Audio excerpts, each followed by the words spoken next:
So বন্ধুরা, চলে এলাম আবার আপনাদের মাঝে নতুন আরেকটি ফেসবুকের পোস্ট নিয়ে।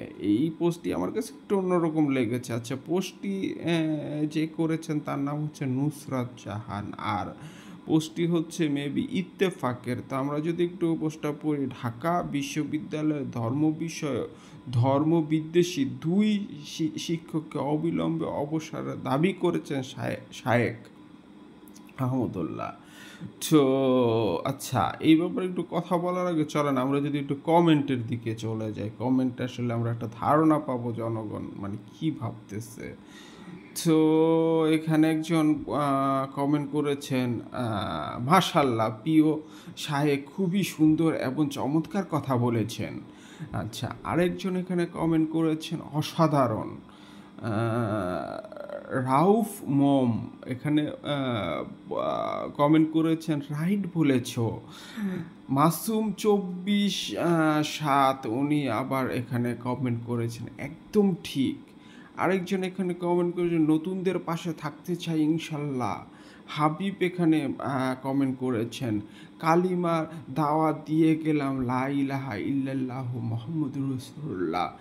তো আরেকজন এখানে কমেন্ট করেছেন, এমএসটি শ্যামলী খাতুন।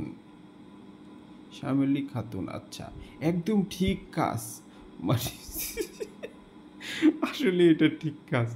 তারপরে যে মোহাম্মদ আবদুল্লাহ এখানে ইনি কমেন্ট করেছেন, নতুনদের পাশে আমি সবসময় আছি।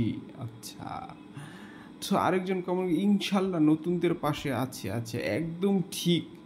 আহা, আমিও উৎসাহ দিচ্ছি, মানে আমি উৎসাহ দিচ্ছি। আচ্ছা, অল টাইম সাপোর্ট এখানে কমেন্টটি করেছেন আর আলী 01। আচ্ছা, আরেকজন এখানে কমেন্ট করেছেন, পলিটিক্যাল আসুস, উনি কমেন্ট করেছেন মাশাল্লাহ। আচ্ছা, ডাক্তার MB রাজিবুল ইসলাম এখানে কমেন্ট করেছেন, তাদের বিদায় করা হোক। সো বুঝতেই পারতেছেন গাইস, এখানে মানে আপনার ওনাদের অবসরণের দাবিতেই বেশিরভাগ কমেন্ট আর কি। তো আমি যদি এখানে একটু বলি, আসলে এই যে কোটা বিরোধী আন্দোলন বা মানে বৈষম্য বিরোধী আন্দোলন যেটাই বলেন, তো এর মধ্যে কিন্তু এই দুই শিক্ষক ছিল, মানে আন্দোলনে ছিল। বিশেষ করে এই যে পুরুষ যে শিক্ষকটাকে দেখতে পাচ্ছেন, ওনারা তো আমরা খুবই দেখছি যে উনি আন্দোলনে ছিল, কিন্তু শায়েক কি ছিল এই আন্দোলনে?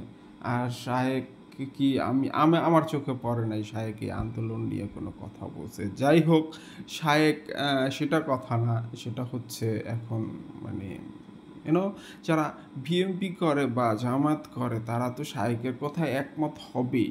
সবচেয়ে মজার কথা কি, যারা আওয়ামী লীগ করে তারাও এখন শায়েকের কথায় একমত হবে, কারণ তো বুঝতেই পারতেছেন কোটা বিরোধী এবং বৈষম্য বিরোধী আন্দোলনে এই দুইজন শিক্ষক ছিল সামনের সারিতে। মানে দুইজনের কথা জানি না, মহিলাটার কথা আমি সত্যি কথা বলতে পারি না, তবে পুরুষ যে টিচারটা আছে ওনার কথা আমি বলতে পারি, ওনার আমি অনেক দেখছি, প্রথম সারিতে দেখছি। তো এখন ঠেলাটা বুঝেন। তো ধন্যবাদ সবাই।